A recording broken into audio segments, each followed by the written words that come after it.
Se tem uma coisa que todo mundo adora, são segredos. E os seus itens do dia a dia estão guardando alguns segredos espetaculares, bem debaixo do seu nariz. De rodas de caminhão misteriosas, a verdade maluca sobre o titânio nos iPhones da Apple. Prepare-se para explodir a sua mente enquanto a gente mergulha em mais um episódio de segredos incríveis escondidos em coisas do cotidiano.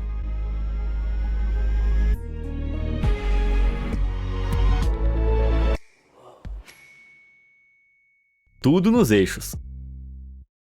Você já viu aqueles caminhões andando com os pneus suspensos da estrada? Você pode achar que eles são apenas pneus sobressalentes, e de certa forma até são, mas não é para substituir pneus furados. Essas rodas ajudam a distribuir o peso quando o caminhão está carregando uma carga pesada. Elas são presas a eixos especiais, chamados de eixos auxiliares ou eixos de suspensão, que os motoristas de caminhão podem abaixar quando necessário. Para cargas mais leves, os motoristas levantam esses eixos extras para melhorar a manobrabilidade e também para economizar dinheiro em pedágios, que podem ser afetados pelo número de eixos em uso em um veículo. O número de eixos também determina quanto peso um caminhão pode transportar legalmente, e como mais eixos em uso geralmente significa mais peso no caminhão, e portanto mais desgaste na estrada. Essa é a razão pela qual as taxas de pedágio são mais altas. Então, basicamente, se você quer economizar algum dinheiro como motorista de caminhão, é só aprender a dirigir em uma roda. Fica a dica. Segredos de cereal.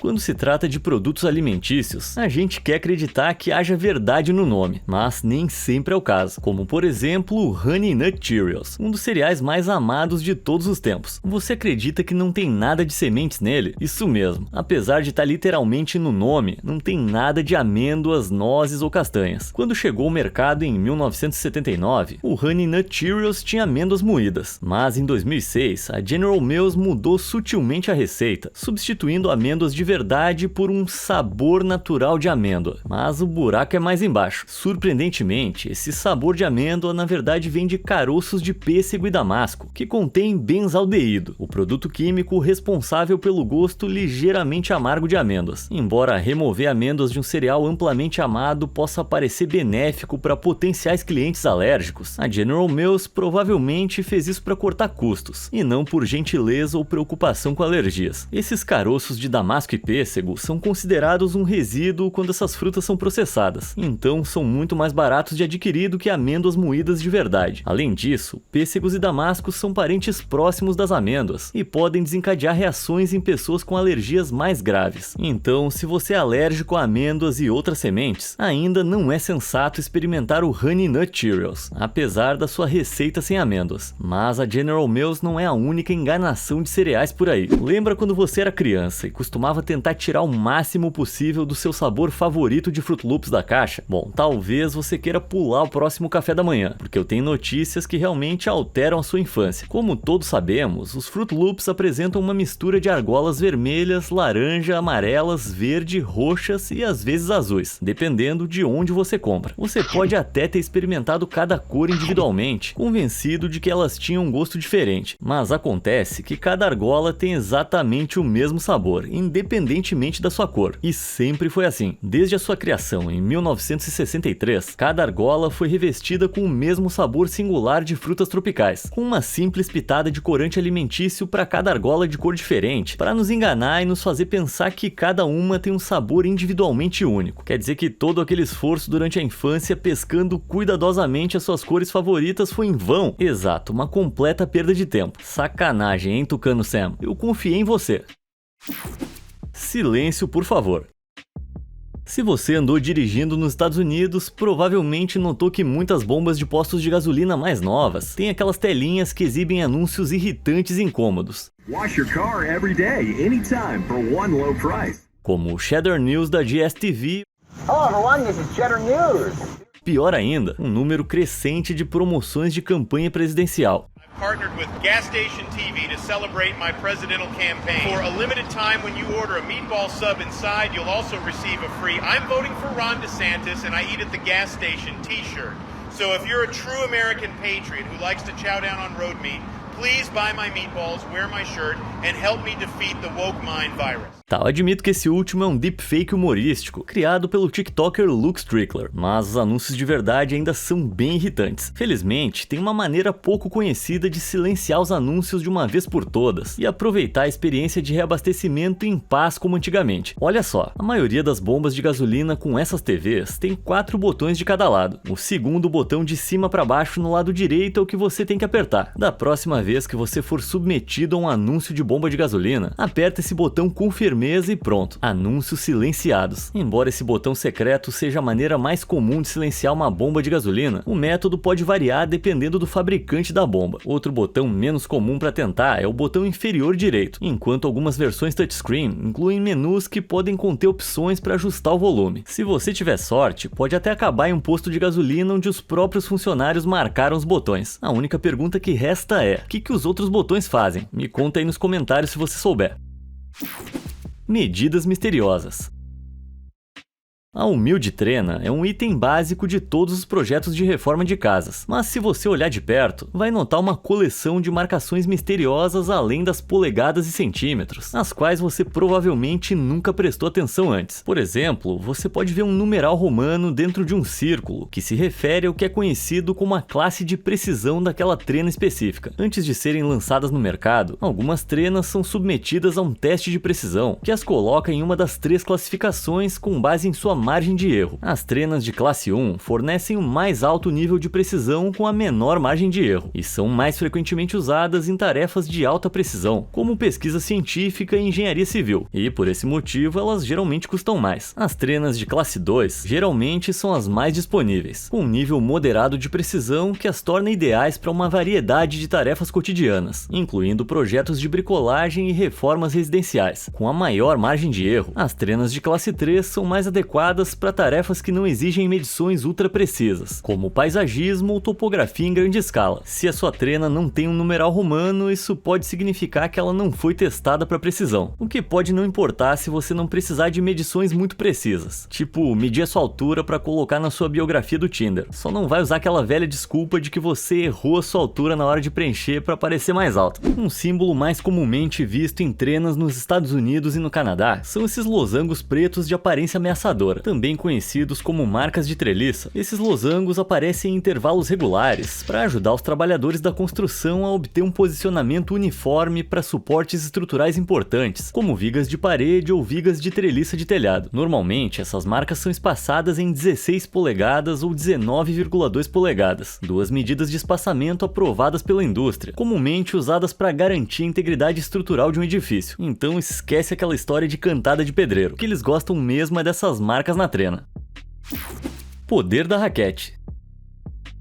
Já se perguntou por que as raquetes de tênis de mesa sempre parecem ter um lado vermelho e um lado preto? Bom, não é só pelo estilo, é tudo especialmente projetado para garantir um jogo justo. As raquetes de ping-pong são cobertas em cada lado com borrachas que fazem a bola reagir de forma diferente quando atingida. Muitas vezes, as 2 borrachas diferentes em cada lado de uma raquete padrão são para 2 tipos de jogo, ofensivo e defensivo. Então, de acordo com as táticas de jogo tradicionais, as raquetes padrão geralmente apresentam um lado vermelho, projetado para ser melhor para jogo ofensivo, com borrachas mais rápidas, e um lado preto para jogo defensivo com borrachas mais lentas. Geralmente, a velocidade das borrachas depende da espessura e dureza da sua esponja. Borrachas mais duras e grossas produzem tacadas mais rápidas, e borrachas macias e finas produzem tacadas mais lentas e controladas. Historicamente, os jogadores profissionais de tênis de mesa podiam usar diferentes tipos de borracha em cada lado das raquetes, com os 2 lados sendo da mesma cor. Isso permitiu que os jogadores trocassem a borracha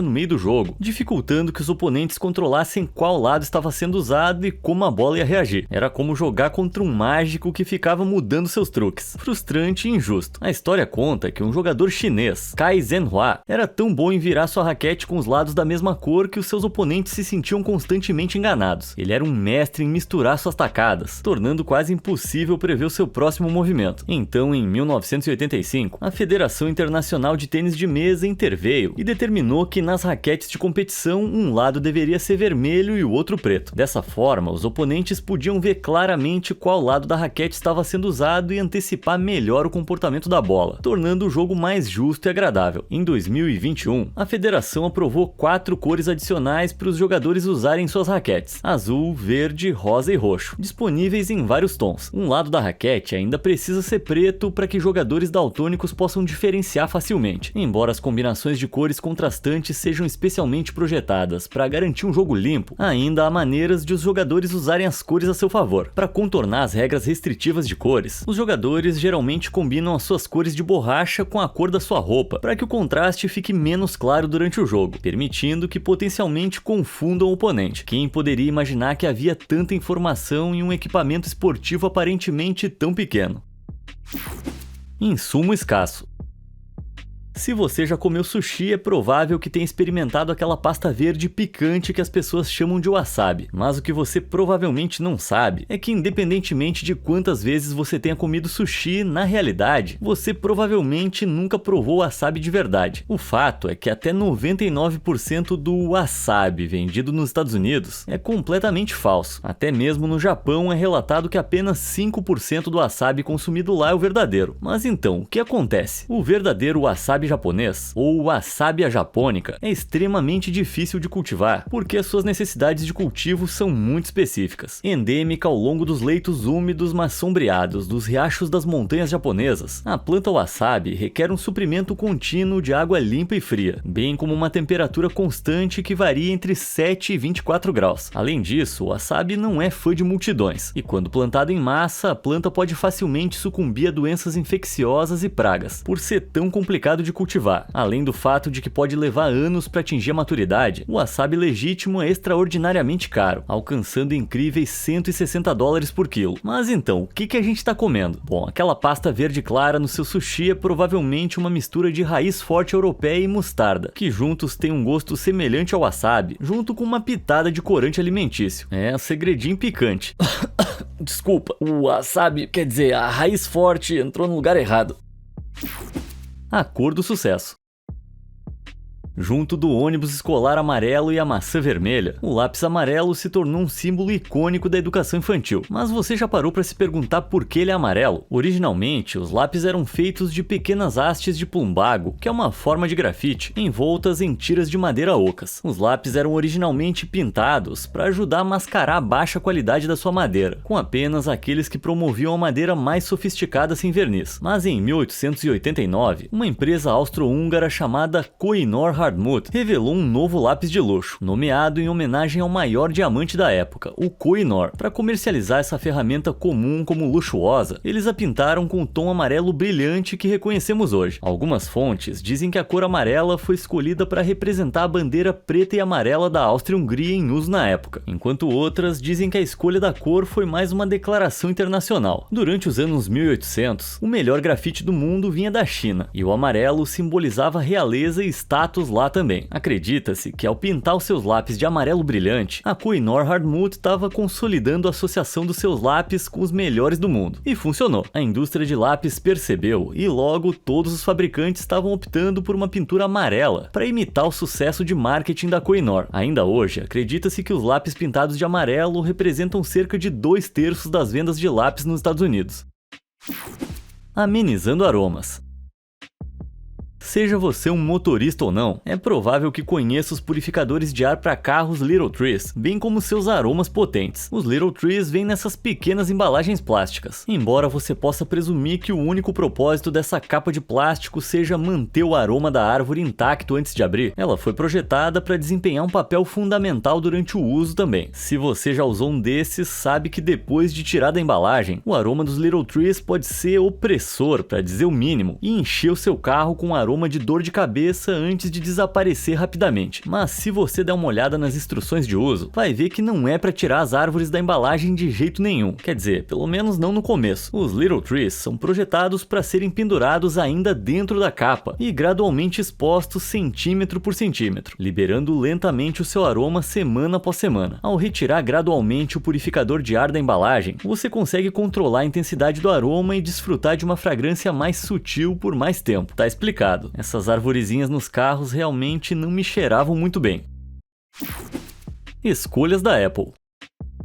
Todo mundo tem aquele amigo que é fã incondicional da Apple, sempre se vangloriando sobre o quanto seu novo iPhone chamativo é melhor em comparação ao anterior. Então, quando o iPhone 15 foi lançado em 2023, houve as alegações normais sobre as melhorias na câmera e melhores gráficos na tela. Mas o grande burburinho foi sobre o quanto o novo telefone parecia mais leve. Um recurso de destaque do iPhone 15 Pro foi o uso de titânio nas bordas, em vez do aço inoxidável que era usado em modelos anteriores. Isso fez o iPhone 15 Pro pesar 187 gramas, mais leve que o iPhone 14 Pro que pesava 204 gramas. Claro, essa diferença, mesmo que muito pequena, pode ser impressionante de uma perspectiva de engenharia, só que é só 9% mais leve, quase a mesma coisa que uma pilha pequena. Então, por que todo mundo achava que o iPhone 15 Pro parecia tão mais leve? O segredo central dessa ilusão de peso está em um conceito da física chamado momento de inércia ou massa angular. Basicamente, isso mede quanto esforço é necessário para torcer ou virar um objeto. Se a maior parte do peso estiver perto do centro de um objeto, fica mais fácil girar, mas se o peso estiver nas bordas, é preciso mais esforço para mover. Como a estrutura do iPhone fica ao redor da borda, trocar o material aqui para um material mais leve reduz significativamente o esforço necessário para manobrá-lo, mesmo que a mudança geral do peso não seja muito grande. Embora a perda geral de peso do iPhone 14 Pro para o 15 Pro seja 9%, o momento de inércia foi reduzido em cerca de 15% no lado mais longo. Então o fato de a Apple usar titânio significa que você realmente vai sentir a diferença ao alternar o seu telefone entre paisagem e retrato, criando a ilusão de que o telefone é muito mais leve do que realmente é. Mas seja efeito placebo ou não, eu tô aceitando qualquer coisa que torne as sessões de maratona de TikTok e YouTube um pouco menos estressantes para os meus pulsos.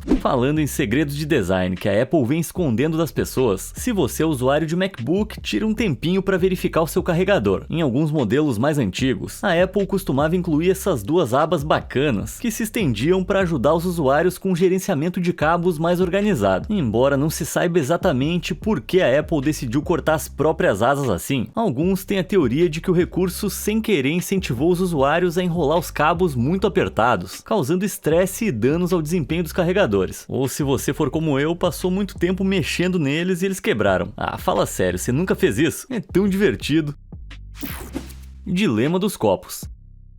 63% dos estadunidenses começam o dia com uma xícara de café quente e fumegante, mas se prepara para esse choque. Nos Estados Unidos, as pessoas consomem cerca de 130 bilhões de copos descartáveis todos os anos. Os copos de café para viagem costumavam ser quase exclusivamente de isopor e plástico, mas são difíceis de reciclar e na sua maioria acabam em aterros sanitários. Embora a mudança geral para copos descartáveis de papel em vez de plástico nos últimos anos pareça uma vitória óbvia, é um pouco mais complicado do que parece. Acontece que chamar copos de papel é um pouquinho enganoso. Copos totalmente de papel tendem a vazar, então muitos copos de papel produzidos comercialmente são feitos usando lascas de madeira de polpa, que são branqueadas e revestidas com uma fina camada de plástico de polietileno. Mas aqui tá o problema. Mesmo aquele pouquinho de plástico, menos de 5% do copo, complica a reciclagem. Quando os copos de papel são reciclados, o plástico dentro deles se quebra em flocos e pode entupir as máquinas em centros de reciclagem ou derreter sob o calor, o que arruína a qualidade do papel reciclado. Então, embora os copos de papel às vezes possam ser reciclados por meio de lixeiras especializadas em reciclagem de copos de café, colocá-los em sua reciclagem geral pode tornar toda a carga não reciclável. Hoje em dia, as empresas estão buscando melhores revestimentos para tornar os copos descartáveis mais ecológicos. Uma escolha popular são os copos feitos com materiais naturais e renováveis em seus revestimentos, como o ácido polilático, um bioplástico à base de milho que pode suportar o calor de uma bebida quente. Mas, por enquanto, parece que a estrada ainda vai ser longa até chegarmos em um copo de café realmente ecológico. Alças úteis. Seja você uma pessoa ligada à moda ou não, provavelmente já reparou nessas jaquetas com pequenas alças nos ombros. Talvez você até tenha uma, e não sei vocês, mas eu sempre achei que eram meramente decorativas. Mas na verdade, elas têm um propósito bem útil. Acontece que essas alças podem ajudar a manter a sua bolsa ou mochila no ombro, poupando você de ter que ficar ajeitando toda hora e protegendo você de possíveis ladrões. Embora isso possa parecer um truque novo para as gerações mais jovens, essas alças sempre foram práticas, conhecidas como dragões grandonas. Elas foram originalmente projetadas para manter faixas e peças ornamentais no lugar em uniformes do exército, exibindo a patente militar de um soldado, bem como a fixação de mochilas. Então, o que começou como uma parte funcional do traje militar, evoluiu para um truque de moda útil na internet. Os tempos mudam. Escadas convenientes. Se você já assumiu um projeto de reforma de casa, então sabe o quão ocupadas as suas mãos podem ficar quando você tá lá em cima da escada. É uma luta para fazer malabarismo com pincéis, martelos, pregos, mas você sabia que na verdade existe uma equipe inteira de ajudantes secretos bem debaixo do seu nariz? Muitas escadas têm uma variedade de furos nos seus topos, e eles estão lá para sua conveniência. Esses furos são especialmente projetados para ajudar a manter suas chaves de fenda, furadeiras manuais e outras ferramentas exatamente onde você precisa, conforme demonstrado aqui pelo usuário do TikTok JM Gator. Isso significa que você não precisa ficar subindo e descendo para pegar coisas o tempo todo durante o projeto. Além disso, ajuda a manter tudo arrumado e seguro, para que suas ferramentas não caiam e causem bagunça ou perigo para quem tá lá embaixo. Então, da próxima vez que você for usar sua escada para fazer reformas em casa, confere se ela tem esses furos disponíveis. Híbridos bizarros. À primeira vista, esse pônei de brinquedo com uma linda cauda loira parece qualquer outro que você encontraria numa coleção de brinquedos infantis, mas as coisas pioram se você abri-lo. É isso mesmo, a cauda desse pônei tá presa à cabeça de uma boneca decapitada, mas como diabos isso foi parar ali? Bem, a primeira pista é que esse pequeno pônei mutilado parece ter sido feito na China. Muitos produtos de plástico baratos feitos na China reciclam mercadorias velhas para economizar custos, o que às vezes inclui o uso de peças de brinquedos velhos e quebrados. Como resultado, temos produtos híbridos bizarros, como cordas feitas de fraldas, dados dentro de peças de xadrez e até dados dentro de dados. Embora você possa estar achando que a reciclagem de produtos em desuso é um passo positivo em direção à sustentabilidade, existem algumas preocupações éticas. Sem o processamento e a limpeza adequados desses resíduos, esses produtos híbridos podem representar riscos à saúde, reduzir a qualidade do produto e, como essas inclusões raramente são declaradas, minar a confiança do consumidor. Não é de surpreender que nenhum fabricante tenha feito uma declaração sobre esse tipo de descoberta. Então, se a sua bola de basquete feita na China se abrir, revelando uma bola de futebol dentro, que tem uma bola de softball dentro dela, que por sua vez tem uma bola de tênis dentro, que tem uma bola de golfe dentro, não se surpreenda. Chamas secretas. Todo mundo consegue apreciar uma invenção que resolve um problema de verdade, tipo aqueles isqueiros Bic multiuso de cano longo, projetados para alcançar pontos difíceis. Mas a verdade sobre o que está dentro pode surpreender você. Dentro de cada isqueiro Bic multiuso, há o que parece ser um segundo isqueiro de tamanho normal conectado a um gatilho. Em vez disso, ele abriga um tanque de butano que contém o gás necessário para ignição, semelhante em aparência aos vistos em isqueiros normais. Na verdade, parece que esse tanque é um isqueiro Bic normal, com as suas partes externas não essenciais removidas ao redor do topo e funcionando exatamente da mesma forma. Bom, visto que a Bic já faz todos esses isqueiros de qualquer maneira, vê-los reutilizando de maneira hábil seus próprios produtos comuns dentro de produtos mais especializados é algo digno de elogios. Laranjas enganosas.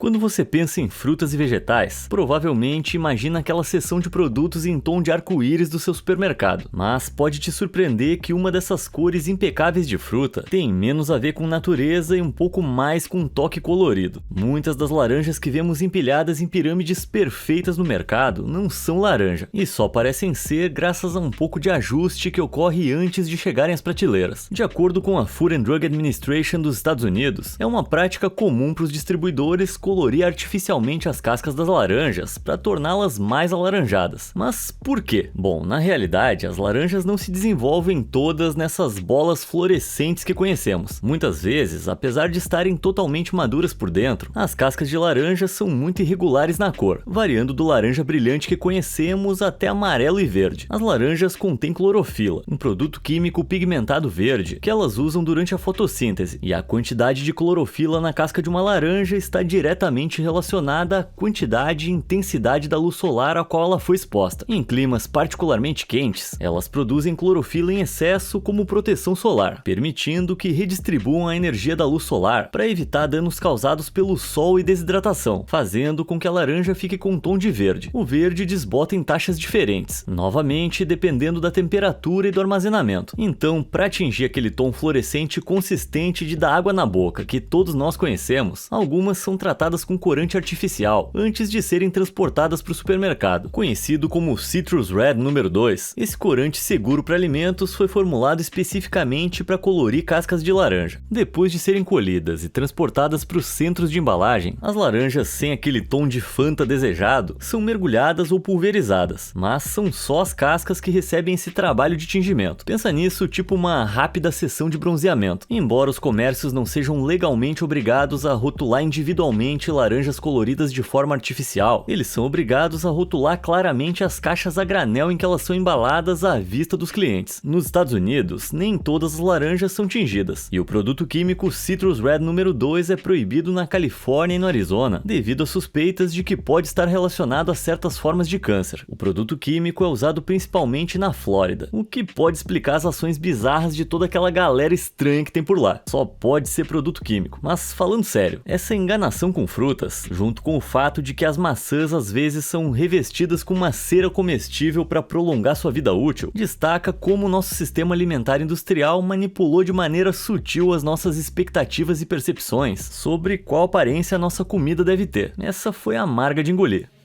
Obrigado por virem até aqui comigo em mais um episódio dessa série. Você conhece algum segredo que eu ainda não falei? Me conta nos comentários pra gente aumentar essa lista. Até a próxima e obrigado por assistir.